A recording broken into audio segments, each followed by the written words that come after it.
Hey, sister girls, it's your big sister, Abby Rodell, and this is Full Roster, your go to dating podcast for advice, hilarious stories, tough love, and a deep dive into the shit show that is the dating world. Welcome to Full Roster. Hello, sister girls.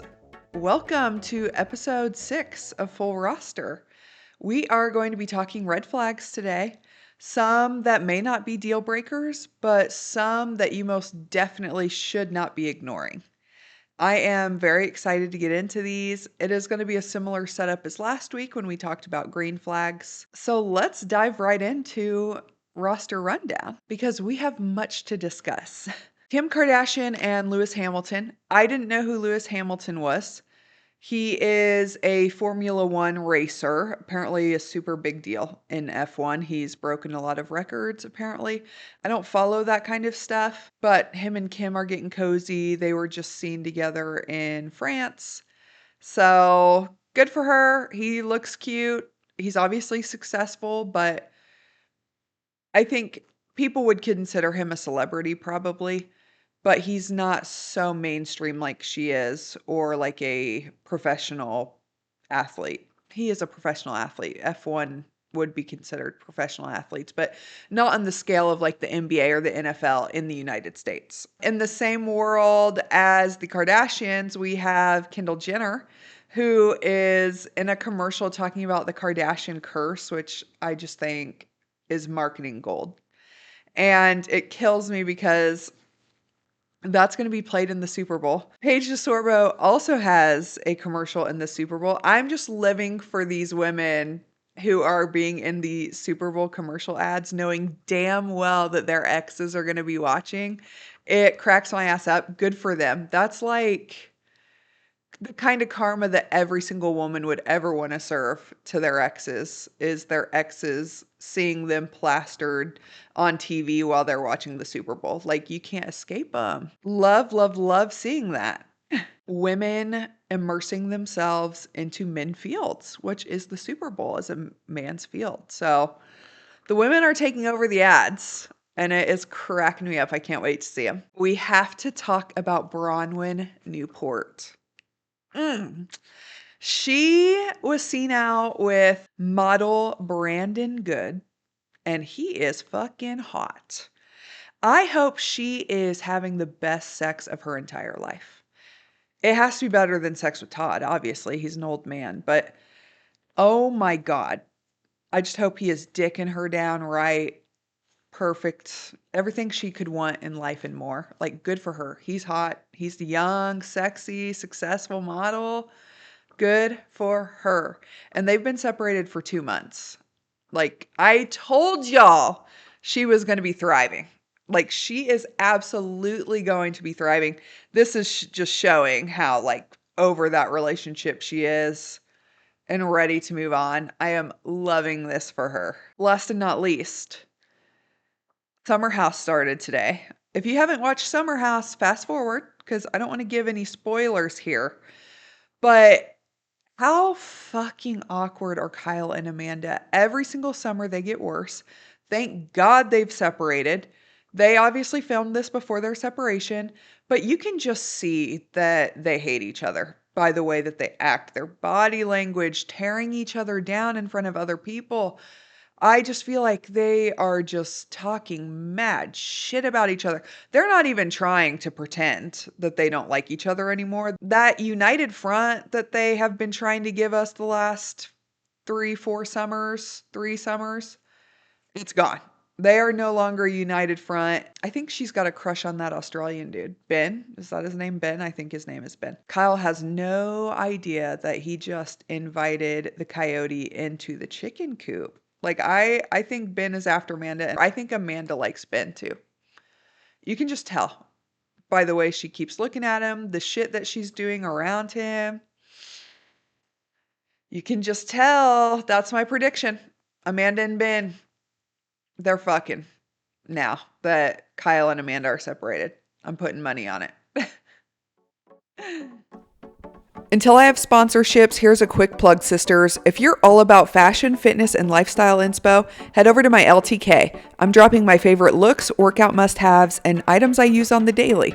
The best part about it is you can shop everything in one place. Follow me at Abby Rodell and get in on all of the looks I am serving. Welcome back, sisters. We are diving into the red flags of it all. And this is going to be set up just like last week. I'm going to have categories for these red flags, and we are just going to go through them all. A lot of them you'll notice is the opposite of the green flags that I said last week. Just go with it, okay? These are red flags for his lifestyle and stability. No goals, no direction, no desire to change. Constant chaos in their life, whether that be with their job, friends, or living situations. Financial irresponsibility that will somehow become your problem. Substance abuse that affects reliability or mood. Still deeply entangled with an ex. Ooh, yeah, that's a no. That's a no from me, dog. Last one. Says they want a relationship but live like they are single.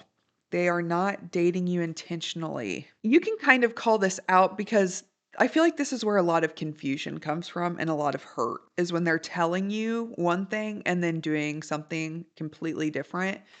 This is why people always say to watch their actions, don't listen to their words. People can fucking say anything. I could tell you that I'm going to go run a fucking marathon this year, but if I don't do it, then it didn't happen. So I can literally say anything. I can tell you I'm going to do anything, but if I don't do it, then obviously I didn't do it and my words meant absolutely nothing. These are red flags when it comes to him wanting control and to manipulate you. Guilt tripping you for spending time with friends. He makes you feel bad for bringing up issues or problems. He twists situations so that you're the one that ends up apologizing. He checks your phone or gets weird about you wanting your privacy. He says things like, "No one will ever love you the way that I do." Slowly isolates you from people who support you. Questions who you're with or what you're wearing. Yuck. So the checks your phone or like gets weird about your privacy. I think that if he's always checking your phone, but he won't let you check his, or if he's checking your phone and you don't have his password, I think that's where kind of the red flag is stemming. I personally don't think checking a phone is a red flag because I do it. Granted, like the guy needs to give me some kind of reason to look in there. Like I've seen something that he's done or he lied about something. So then I check the phone. I am very quick to check a phone if I do see red flaggy behavior. I don't know. I am a phone looker, but if a man asked to look into my phone, I would give it to him in 2 seconds, and I have no problem with my significant other asking or having my password. The slowly isolating you from people who like support you or twist situations so that you end up apologizing, you can kind of tie those back to our narcissism episode. Those were definitely qualities that narcissistic and manipulative people have. So it does not shock me that it made it onto our red flag list. These are red flags when it comes to emotional maturity. Blames all of their exes for everything. Every single one of them is crazy or a liar. Can't apologize without saying, but you. Shuts down or disappears during conflict. Makes you feel guilty for having normal needs like wanting healthy communication, for example. Needs constant reassurance but gives none back. Treats feelings like inconveniences instead of information. You feel like you're the one that's constantly tiptoeing around their moods or constantly managing their moods. You're the one trying to make them feel better or raise the energy or, not make it such an awkward moment. You're the one trying to not get into arguments, all of that stuff. You have intense chemistry and then intense arguments that end up in like making up. So it's toxic. He's very toxic. You guys have great chemistry, but then you have huge fights and then you make up, and that's kind of the end of it. These are red flags for showing disrespect. He talks over you or dismisses your opinions, pushes physical or emotional boundaries, pressures you to move faster than you're comfortable with, flirts with other people in front of you. I do not like that. I will always call that shit out. I do not like that. And I always bring it up to the guy. Always. I might not do it right then and there, but as soon as we fucking leave and we're not around people, I'm bringing it up because I don't like that shit. I think there's a difference in being flirty and being friendly. And I think it just comes with like a gut feeling because I'm very friendly. I'm very touchy, especially when I'm out with like my guy friends and stuff like that.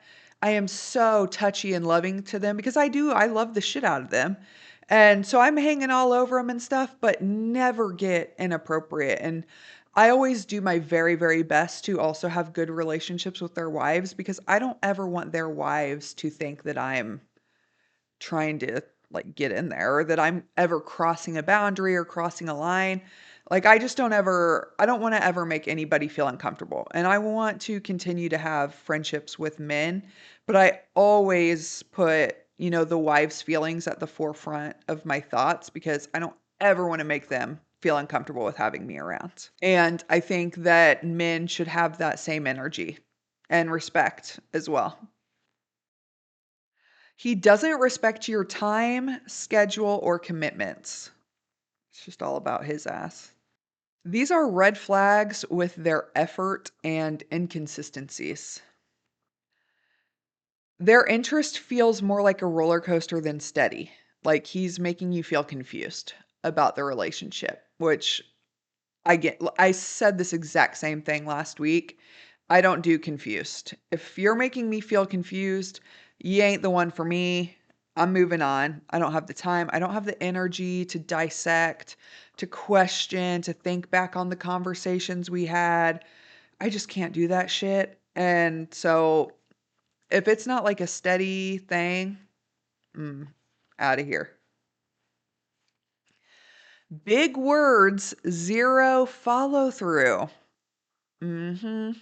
It's exactly what I said when you have to trust their actions and do not trust what they're saying without actions that back it up. They cancel plans last minute repeatedly. Obviously, shit happens. Emergencies happen. If you have to cancel on somebody, I do feel like that happens and everybody deserves another chance. But if they're repeatedly doing it, they're repeatedly asking you to change their schedule around. It's exactly what I said on the last card where they never take your schedule or plans into consideration. They only see you when it's convenient for them. I hate this. I hate feeling like I'm not the one with the ball in my court. I don't want to only just see you on your terms. But I do also think when you're doing the whole like friends with benefits stuff, I do feel like this comes into play a lot where it's always just one person that's like driving the hanging out portion of it. I don't do that shit anymore. I'm not about that life. I have retired from the friends with benefits life. But yeah, I have so many, previous examples of when it was like one-sided. It could have been one-sided on my end or it could have been one-sided on his end. And I feel like that is driven a lot from those types of relationships. This next one drives me up a fucking wall. They say they miss you or that they really like you, they want to see you, but then they never fucking do anything to make it happen. Drives me nuts, you guys. I can't.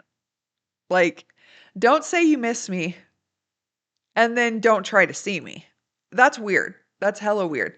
And if you're gonna make plans, get it on the fucking schedule. Nothing is ever gonna happen unless you put it on the schedule. That's something that I've learned in my professional business life. It's something that I carry into my relationships. If I want to see somebody, I put it on my schedule because otherwise it's never gonna happen. Or we're gonna talk about it 100 times and then we're never gonna see each other. And it's always gonna be, I miss you. Let's see each other. Get it on the schedule. Man, if you're saying I miss you or if you like a woman, fucking set something up and you'll figure out if she likes you too or not. Hot and cold behavior that makes you feel anxious or confused. You feel like you're always the one initiating. That could be initiating seeing each other, that could be initiating physical intimacy, it could be initiating a lot of things, but you're always the one that's doing the initiating. These are red flags for how they communicate.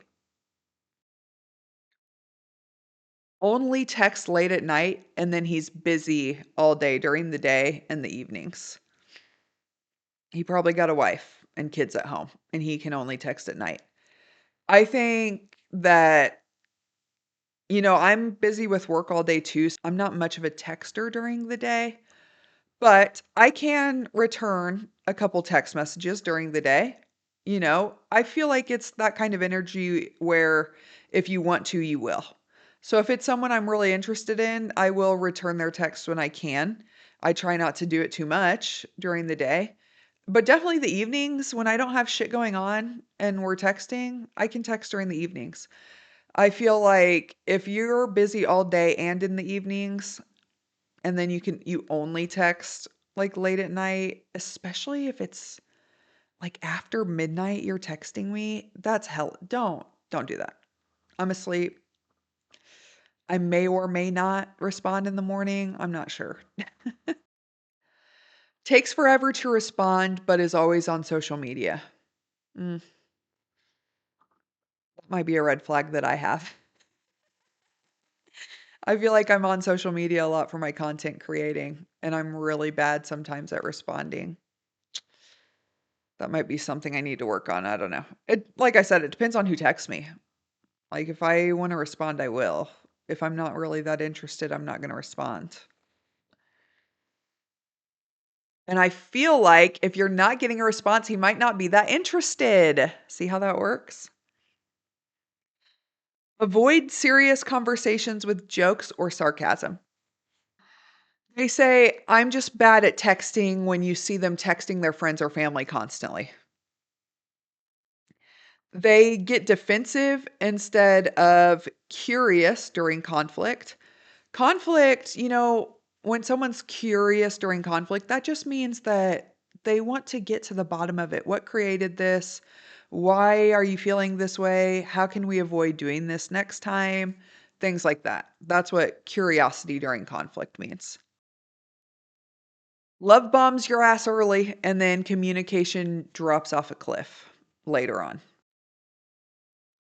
They overreact to minor inconveniences. I really, really like this one, and I think this one is so important to see early on because if they are overreacting so much to like little things, how are they going to react to really big inconveniences? I, would rather have someone that's very even keel, someone that can have fun, make a positive experience out of anything, even if it is kind of a negative experience. So if someone is like overreacting to something very minor, I feel like it's a really big energy suck. I really like this one because I feel like this is something that women fall trap to all the time. These are red flags that are cute now, but concerning later. Constant compliments. I've never felt this way before on date 3. You're not like those other girls, saying that to you early on. Talking quickly about future trips, meeting families, and moving in. And that one kind of reminded me recently, my aunt posted something on social media. She said, "No one loves you faster than a narcissist who needs somewhere to live." And that is so fucking true. No one falls in love faster than a narcissist that ain't got a home. That's looking for a place because they need somewhere to live and they are going to love bomb the shit out of you. They are going to fall in love fast. So I feel like these are all kind of matching up with that constant compliments. Okay, this is the last card for the red flags. These are blatant red flags that nobody should ever, ever, ever overlook. Insults you but calls it joking. I feel like this is exactly what Kyle and Amanda are doing to each other right now on Summer House. They are just digging at each other, digging at each other. It's fucking weird and they're trying to make it funny. They're getting a laugh out of it. I think anybody, laughing on your behalf, it's just weird energy. Talks down to servers, bartenders, Uber drivers, or anybody that they believe is beneath them. They make comments about your body, your clothes, or your intelligence. They ignore your boundaries after you clearly say no. Raper. They lie about small, basic things. Have you ever caught somebody in a lie where you're like, why did you even lie about that? Like, what a weird fucking thing to lie about. If they're lying about small, basic shit, think of the big shit that they're lying about. And no one wants to be with a liar. That's a fucking red flag in itself that nobody should ever be with a liar. Their stories don't add up or they change over time. That kind of goes with like the lying about the small things as well. But there's nothing I hate more when I've heard the same story from somebody 3 different times and every time it's fucking different. First of all, I don't want to hear the same fucking story from the same person 3 times. But then when you start changing it up, I'm going to call your ass out. And I'm going to say, that's not what you said last time. It drives me nuts when people do that shit. They hide their phones or they flip it over every time it lights up. That just means that they don't want you seeing what the hell is on their phone. You catch them in small lies early on. Same exact thing as them, lying about really basic stuff, really stupid stuff that they didn't need to lie about. That is all kind of under the same umbrella. Hey, sisters, before we wrap up with our last segment, if you want even more behind the scenes, daily vibes, and want to get to know me on a more personal level, make sure you follow me on Instagram, Facebook, and TikTok at Abby Rodell. That's ABBEYROEDEL. I share everything from fashion, fitness, and lifestyle to funny or frustrating personal moments.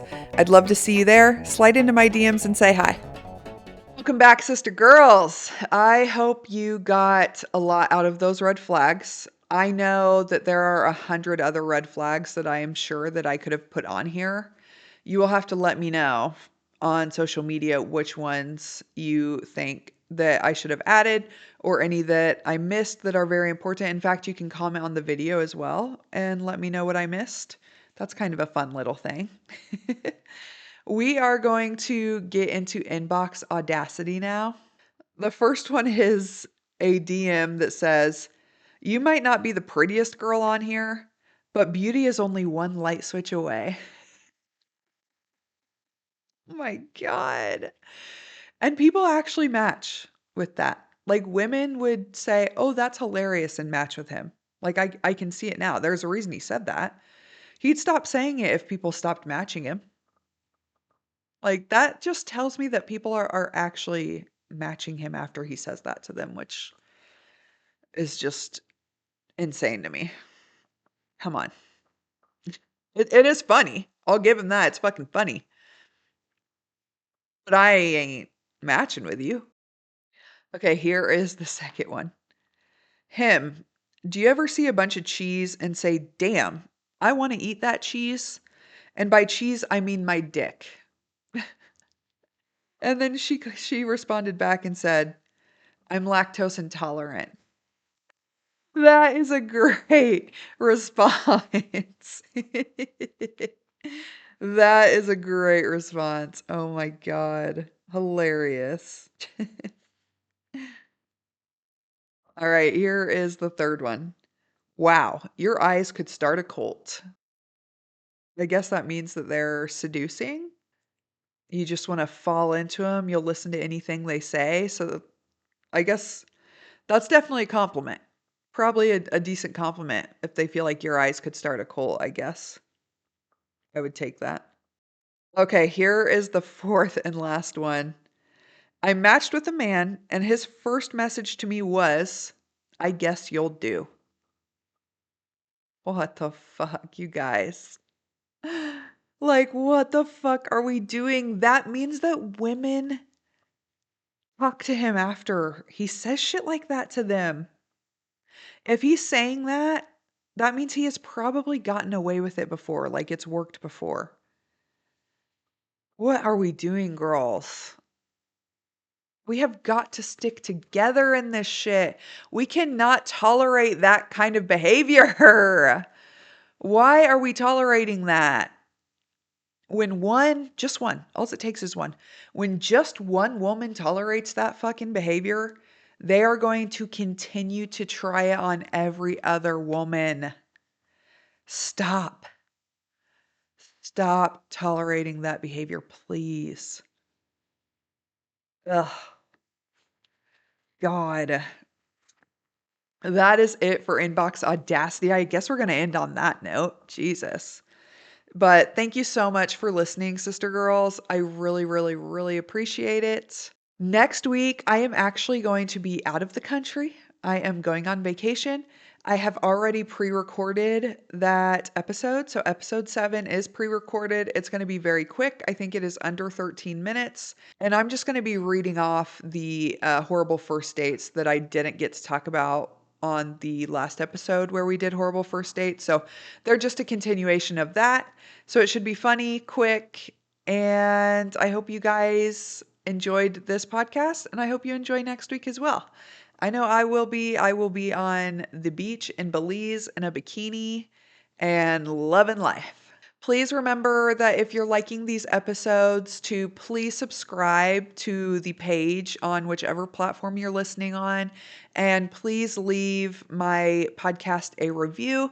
It really helps send out the podcast to other women who maybe have not found me yet. As always, I just appreciate the hell out of y'all's support and people even listening to my podcast every week. It really, really means a lot to me. So that is it for this week, sister girls. Thank you so much for listening. Come back next week for more belly laughs and wild dating stories. Until then, may your DMs be smooth and the red flags be so, so obvious.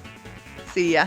Thank you for listening to Full Roster. You can find me on all socials at Full Roster Pod, and you can watch the video on YouTube. Like and subscribe to support the show, and come back for the next episode. See you next week.